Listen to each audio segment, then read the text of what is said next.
Well everyone, it's time for us to talk about the Samsung Galaxy S9 and see how this device holds up in the middle part of 2022. Now one thing I will definitely tell you, this is a very interesting phone. I love this phone a lot and I think it brought a lot of stuff to the table back in the day. I will say as of right now, it may not be in the best spot of all time, but I still think, this was a really cool phone that Samsung made, and there hasn't really been too many changes from my first initial, review of this thing early on this year. But I will tell you, the Galaxy S9 is a beautiful phone. I still think it holds up pretty well in terms of the body, the performance, and everything like that. Unfortunately, this thing, because of its complete outdatedness in terms of software, but also because of how great of a phone the Galaxy S10 was, it kind of puts this device in kind of a strange situation, to be honest. Now, starting off with the body, obviously nothing has changed with it since its initial release back in 2018. This device on the front has a 5.8-inch Super AMOLED display, and it's a 1440p panel. Now, nowadays, it really doesn't look super outdated, but the only thing that makes it look a little bit dated is the top and bottom bezel.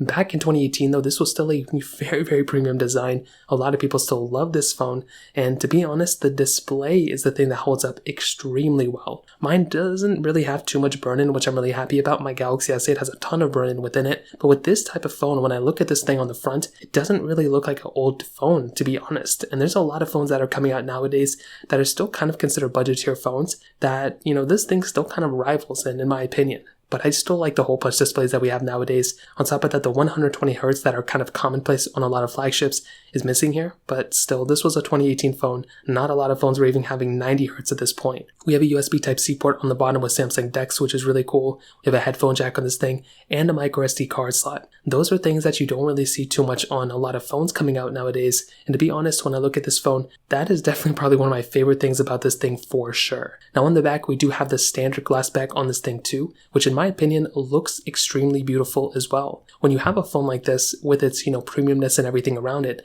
it still looks and feels extremely premium, which I'm really, really happy about. Now on top of that, with the back, we had wireless charging, we had all sorts of things on the back too, which again are super premium. But I will say the biggest thing that's kind of held up kind of the best for this phone is actually the software, which is actually pretty interesting. For a phone like the Galaxy S9, it kind of got outdated with Android 10, but when I look at the Android, 11, Android 12 updates, and now with Android 13, I'm glad this thing kind of ended off with Android 10, because still the gesture-based design on this thing, the software, experience within Android 10 still holds up fairly well, which I think is actually pretty important to say. Now on top of that, the Galaxy S22s have came out since my initial review of this thing, and I kind of said it in those reviews too, but the newer phones definitely are much better than the phones that we're having nowadays in pretty much every single area. When you have a device like the Galaxy S22, not only does it perform much better, but it also is just a better feeling and just a more modern phone. With the Galaxy S9, I will say this thing is still holding up in pretty much most areas.